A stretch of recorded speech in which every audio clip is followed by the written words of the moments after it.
Kurt Vonnegut was a writer of the 20th century whose satirical works mainly focus on the human existence.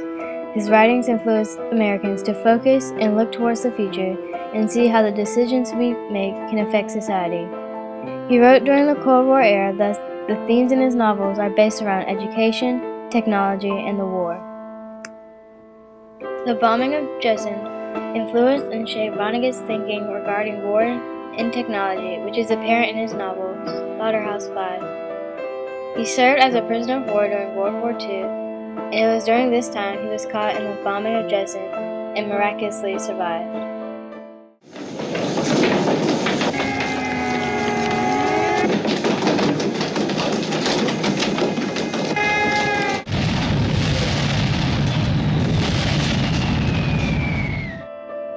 3,900 tons of explosives were dropped in the city, killing between 22,000 and 25,000 people. Robert Moore states in his essay Sermons on the Mount that Vonnegut wrote about Dresden again and again, not permitting himself or his readers the luxury of forgetting. The war has played its role into his novels, and critics also claim that the bombing of Dresden is what ultimately diminished Vonnegut's hope in the progression of science. The Cold War also helped shape the ideas and themes in Vonnegut's novel. It was during this era that the United States and the Soviet Union competed in the space race. This competition pushed for an increase in the level of education.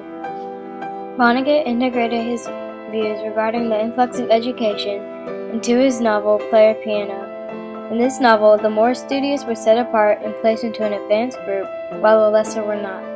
By graduation, the academic level would determine the graduate's elite hierarchy, similar to today's education system. Another factor that contributed to Vonnegut's ideology and views is his uncle, who handed him a copy of the Theory of the Leisure Class.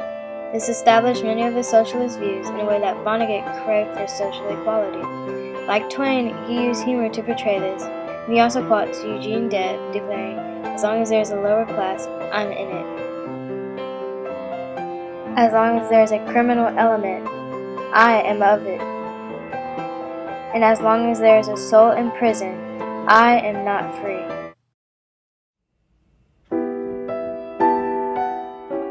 Many critics focus on the negative stigma perceived by Vonnegut's novels and tend to overlook his strive for justice and human decency. His views are represented in Cat's Cradle, Player Piano, and God Bless You, Mr. Rosewater. All three of his works discuss the downfall of our common humanity, either by the destructive forces of an unjust social hierarchy or of scientific advancement. Vonnegut's ideal society is one where all the social classes share equal power and equal wealth. Being wealthy seemingly guarantees happiness, but actually causes humanity to self-destruct because people will begin to feel useless. Elliot Rosewater is born into a world of the wealthy and is deemed crazy for willingly taking care of a town filled with criminals, prostitutes, and poverty-stricken. The powerful look down upon those less fortunate. Rosewater criticizes the government, stating, "I think it's a heartless government that will let one baby be born owning a big piece of the country the way I was born, and let another baby be born without owning anything." Vonnegut also observes that while progress and money are being made, things like addiction, alcoholism, and suicide rates went up proportionally. Vonnegut wants to demonstrate the flawed perception that the rich have towards the poor.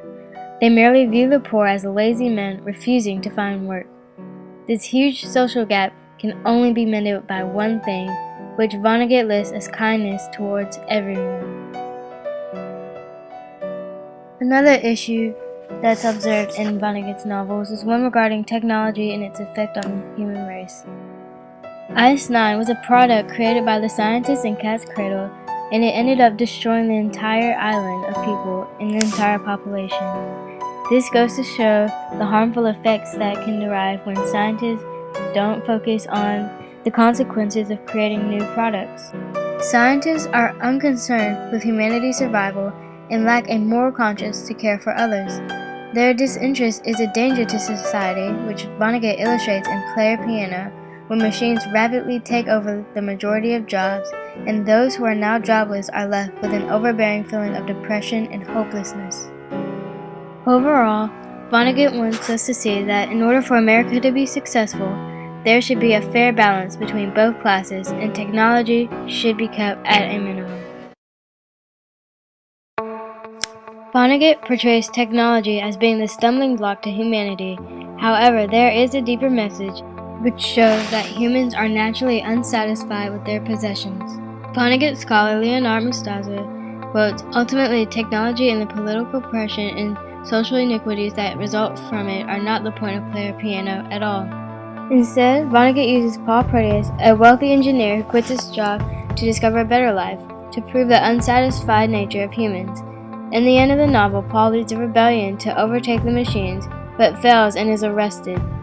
The citizens end up rebuilding the machines that were destroyed, thus repeating their previous cycle. Vonnegut proves the discontent society has. Vonnegut exploits the dangers of society, yet always leaves his audience with hope. Unfortunately, he passed away in 2007, but he leaves his readers with these 3 words when describing life: "So it goes."